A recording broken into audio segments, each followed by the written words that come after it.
Let's talk about this. Very nice indeed. Prada. Profits for the Italian luxury group Prada. They have slumped, boy, tough time, slumped to their lowest level in 5 years. The company says that the weakening yuan, look, it's not necessarily a weakening yuan story. Let me explain what's going on here for Prada and the other luxury goods makers. We've covered it a lot on this program. Is that China has had Beijing has had a crackdown that would be, a crackdown on gift giving. So people were buying less stuff in China. And then, of course, you've got the Chinese slowdown, it's economic slowdown. And that's just meaning the Chinese, which was a huge market, were buying less of this stuff. Let's hear from the man himself who knows more than I do. Paul Thomas is the senior consultant at Retail Remedy in a familiar face. Paul, great to have you with us. No swearing on the program, please, Paul. Can I start with this? Is Prada's problem, like many of the other luxury goods, is that they put all their eggs into one basket over the many years, relied on that one basket, and that basket was China? Absolutely. They've seen some great growth in China in recent years, and it's 28% in their business. So it is a big chunk of their business. So, and with the slowdown, that has had a big impact. They've dropped 16% in trade in China.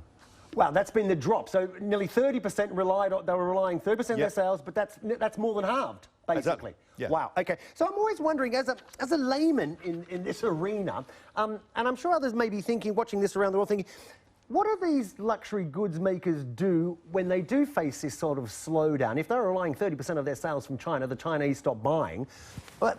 What do they do? Because they can't, well, surely you would think they couldn't drop their prices because that would diminish the brand, wouldn't it? Exactly, but they do drop prices. They do discounting. They do heavy discounting in some of the outlets. So products are coming to the UK, into China, into Europe. If they're not sold, they go to discounters. So customers soon know that if they want to buy a product, they can go to discounters, to outlet villages, and get a better deal. And currently in China, with the emergence of the middle-tier customer, they're more price savvy and they're more price conscious. So they're searching out for deals and they're searching out for the better price. So they're searching for discounts. I know this for a fact because we've talked about it before, and you and I have talked about it. They don't, these luxury houses, if you will, they don't have a big e-commerce presence, do they? They don't have a big online presence, and I'm wondering if they would be more efficient, they could keep the costs down but keep the quality up. Why don't they get into that? It hasn't really worked online so far for luxury. It's only about 4 or 5% of the luxury trade. I think it's predicted to grow to about 18%, so brands need to be ready and get on that track. And now some of the issues with Prada has been they've invested in some cost control and some efficiencies in their supply chain, so there's some greater cost there. But the biggest problem is their sales have dropped. People are buying less.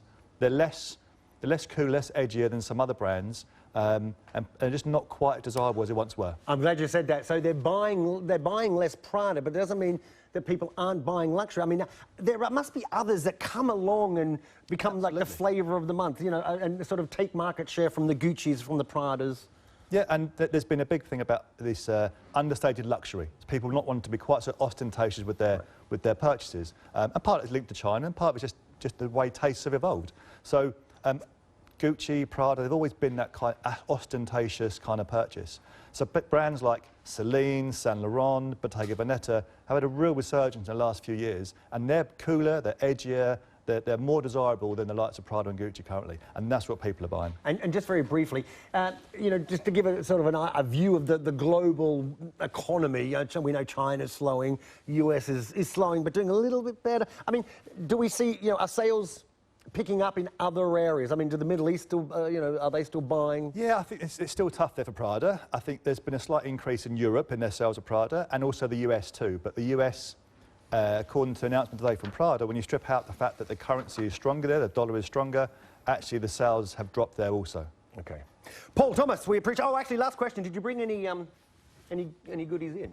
Any Unfortunately, props? I didn't, Aaron. Maybe you don't know next the time. rules, Paul. Maybe you don't next know the rules. I'll Lucy learn for next and time. I...